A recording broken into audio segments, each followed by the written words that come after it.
भक्तों, अक्सर आपने देखा होगा कि जब किसी आदमी की मौत होती है तो उसके घर वाले, रिश्तेदार, मोहल्ले वाले सब लोग मिलकर उसकी अर्थी को 4 कंधों पर उठाते हैं। ये सब हम रोज देखते हैं, पर इसके पीछे क्या रहस्य है ये बहुत कम लोग जानते हैं। लोग समझते हैं कि बस रस्म है, परंपरा है, लेकिन असलियत इससे कहीं ज्यादा गहरी और चौंकाने वाली है। आज जो बात आप पढ़ने जा रहे हैं वो शायद आपने पहले कभी नहीं सुनी होगी। ये बात सुनकर आपके रोंगटे खड़े हो जाएंगे और आप सोचने पर मजबूर हो जाओगे कि क्या सच में ऐसा भी होता है।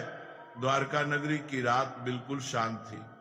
समुद्र की लहरें धीरे धीरे किनारे से टकरा रही थी। ऊपर चांद की सफेद रोशनी पानी पर ऐसे चमक रही थी जैसे हजारों चांदी के दीपक एक साथ तैर रहे हो। उसी पवित्र माहौल में भगवान श्री कृष्ण कमल की तरह शांत, गंभीर और तेजस्वी बैठे थे। तभी आकाश में अचानक एक हल्की सी ध्वनि गूंजी, जैसे कोई विशाल पंख हवा को चीर रहे हों। कुछ ही क्षण में गरुड़ देव उतर कर आए और प्रभु के चरणों में सिर झुकाकर प्रणाम किया। कुछ देर तक दोनों के बीच अद्भुत मौन छाया रहा। फिर गरुड़ धीरे धीरे बोले, प्रभु, मेरे मन में एक सवाल कई समय से घूम रहा है। यह सवाल मृत्यु, आत्मा और अंतिम यात्रा से जुड़ा हुआ है। आज कृपा करके इस रहस्य को खोल दीजिए। भगवान श्री कृष्ण के चेहरे पर मुस्कान उभर आई। उनकी आंखों में अपार करुणा, दया और ज्ञान की गहराई चमक रही थी। वे बोले, गरुड़, तुम्हारे सवाल हमेशा संसार के कल्याण के लिए होते हैं। पूछो, क्या जानना चाहते हो? गरुड़ ने झुककर विनम्रता से कहा, प्रभु, मैंने कई बार देखा है कि जब किसी मनुष्य की अर्थी उठती है, जब लोग 4 कंधों पर शव को उठाकर श्मशान ले जाते हैं, उस समय आत्मा जैसे उन लोगों को देखती है। कभी कभी ऐसा लगता है कि आत्मा हर कंधा देने वाले को किसी अदृश्य तरीके से परख रही हो। मुझे समझ नहीं आता कि ऐसा क्यों होता है। क्या यह सिर्फ परंपरा है या इसके पीछे कोई बड़ा दिव्य रहस्य छिपा है?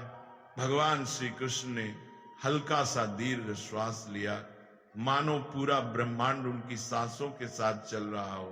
फिर वे बोले, गरुड़, मृत्यु कोई साधारण बात नहीं है।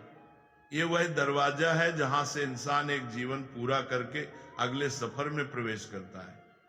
जब अर्थी उठती है तो सिर्फ एक शरीर नहीं उठाया जाता, उस इंसान का पूरा जीवन उठाया जाता है।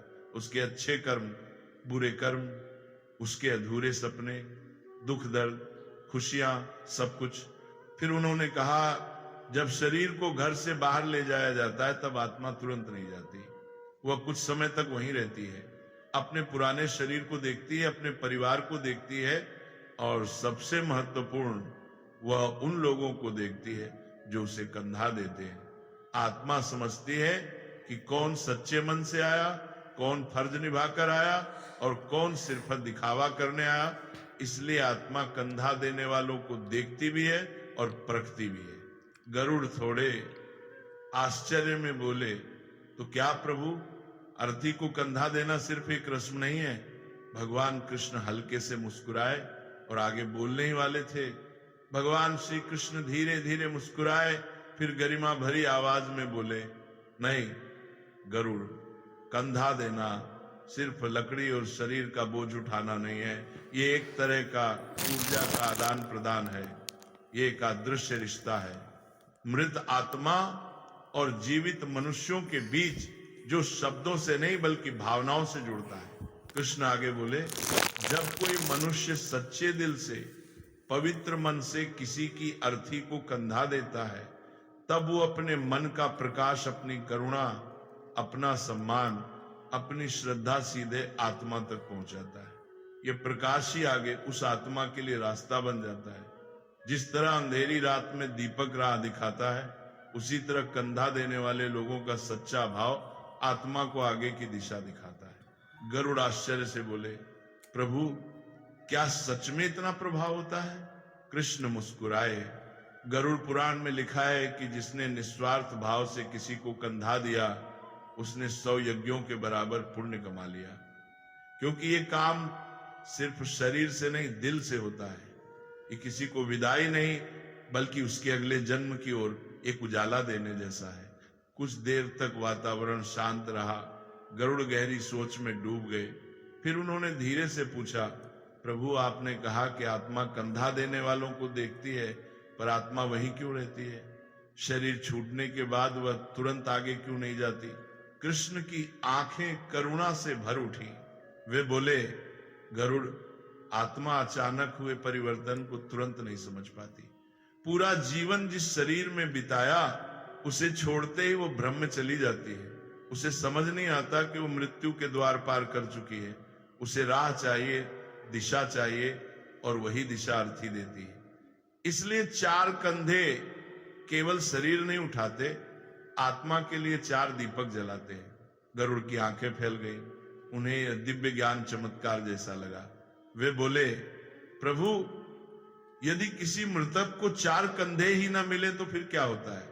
इस बार श्री कृष्ण के चेहरे पर गंभीरता उतर आई। उन्होंने धीमी भारी आवाज में कहा, गरुड़, यह प्रश्न सरल है, पर इसका उत्तर बहुत गहरा और दुखद है।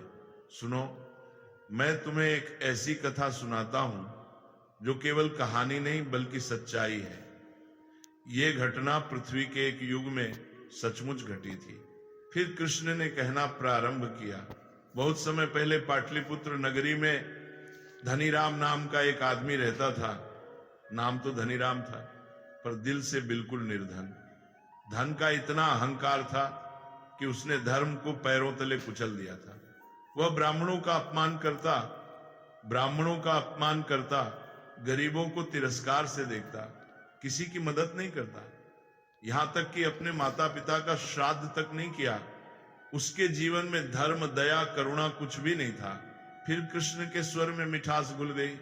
लेकिन उसकी पत्नी रूपवती बिल्कुल विपरीत स्वभाव की थी। सुंदर नाम, सुंदर हृदय, वह दयालु, विनम्र और धर्मपरायण थी। मंदिर में सेवा करती, गरीबों को भोजन कराती, व्रत पूजा करती और अपने पति के अपवित्र धन से भी छुपकर दान पुण्य करती, क्योंकि उसे विश्वास था कि पुण्य ही पापों को गलाने की अग्नि है। फिर कृष्ण बोले, एक दिन नगर में बड़ी महामारी फैली।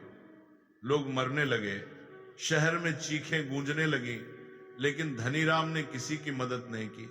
उसने अपने खजाने को बंद करके छिपा लिया और बीमारों को अपने दरवाजे से भगा दिया। लेकिन बीमारी को कौन रोके? अंत में वही बीमारी उस पर टूट पड़ी। धनीराम मृत्यु के समय डर और अंधेरे में डूबा हुआ था। उसने चारों ओर छाया देखी, पर सहायता को कोई ना आया, क्योंकि मृत्यु के क्षण में मनुष्य के साथ सिर्फ उसके कर्म जाते हैं।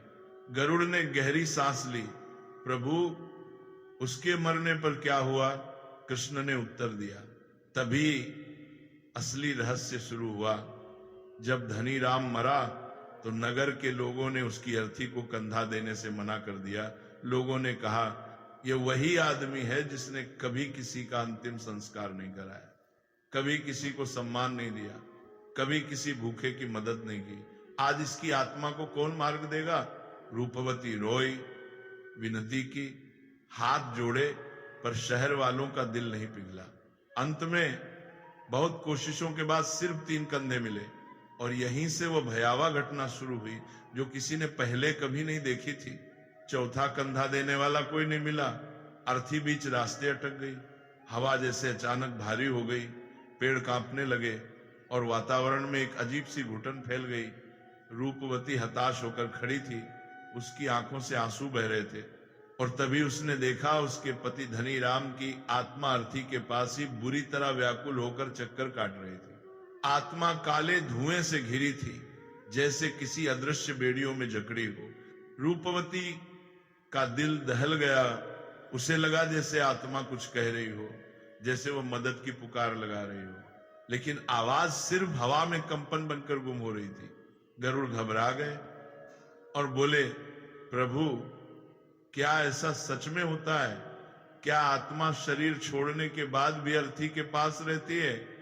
कृष्ण ने शांत स्वर में कहा, हाँ गरुड़, जब तक अर्थी पूरी विधि से आगे नहीं बढ़ती, आत्मा भी आगे नहीं बढ़ती। आत्मा भ्रम में होती है, उसे समझ ही नहीं आता कि वह देह से मुक्त हो चुकी है। वह दिशा का इंतजार करती है, जैसे बच्चा अंधेरे में किसी का हाथ ढूंढता है। फिर कृष्ण ने गंभीर स्वर में कहा, गरुड़ पुराण में स्पष्ट लिखा है, यदि मृतक को चौथा कंधा न मिले तो आत्मा न स्वर्ग पहुंचती है, न यमलोक और न ही पुनर्जन्म को प्राप्त होती है। वह अधर में अटक जाती है, यानी आत्मा आगे भी नहीं जा सकती और लौट भी नहीं पाती। यही वजह है कि ऐसी आत्मा समय के साथ प्रेत बन जाती है, बेचैन, असहाय और दिशा विहीन। ये सुनकर गरुड़ का हृदय कांप उठा। वे बोले, प्रभु फिर उस समय क्या हुआ? कृष्ण ने कहना शुरू किया, रूपवती पूरे नगर में दौड़ दौड़ कर विनती करने लगी। वह हर दरवाजे पर जाकर हाथ जोड़कर कहती, मेरा अपराधी पति है, परंतु उसकी आत्मा को मत सजा दो। लेकिन नगर के लोग सुनने को तैयार नहीं थे। सब कहते, धर्म त्यागने वाले को धर्म क्यों साथ दे। अंत में एक अनजान युवा साधु आगे आया। उसके चेहरे पर तेज था, आंखों में दया थी। वह बोला, मेरा धर्म दया है, मैं चौथा कंधा दूंगा, क्योंकि किसी आत्मा को भटकने देना सबसे बड़ा पाप है।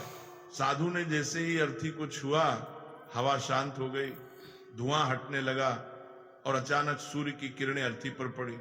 रूपवती ने कांपती आंखों से देखा, उसके पति की आत्मा धीरे धीरे ऊपर उठ रही थी, जैसे किसी भारी बोझ से मुक्त हो रही हो। गरुड़ ने पूछा, प्रभु क्या चौथा कंधा देने वाला व्यक्ति मृतक के पापों में फंस जाता है? कृष्ण बोले, गरुड़, यह भावना पर निर्भर करता है। जो व्यक्ति लोभ, डर, दिखावे, लोगों की नजर या स्वार्थ से कंधा देता है, वह मृतक के अधूरे कर्मों और पापों में बांध जाता है।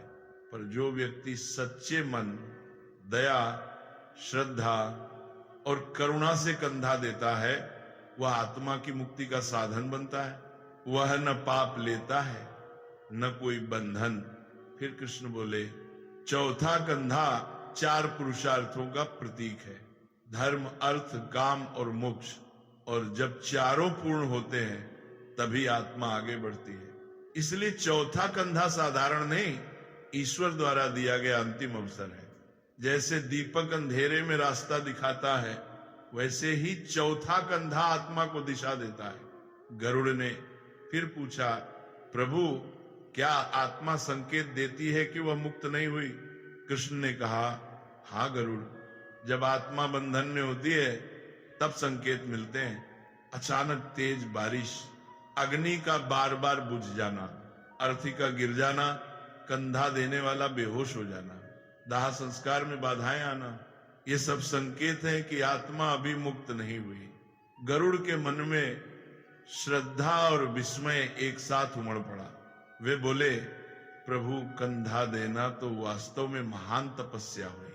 कृष्ण मुस्कुराए, गरुड़, कंधा देना सिर्फ देह उठाना नहीं है, ये आत्मा को उसके कर्मों के जाल से निकालने में मदद करना है। ये उस अंतिम यात्रा में ईश्वर का कार्य पूरा करना है। इसीलिए कंधा श्रद्धा, शांति और पवित्र मन से देना चाहिए। अंत में कृष्ण बोले, गरुड़, मृत्यु अंत नहीं है, ये एक रहस्य की शुरुआत है। और जो किसी आत्मा को सम्मान देता है, उसकी अंतिम यात्रा आसान करता है। वह मनुष्य भी जीवन में अदृश्य रूप से बल, प्रकाश और दिव्य संरक्षण पाता है।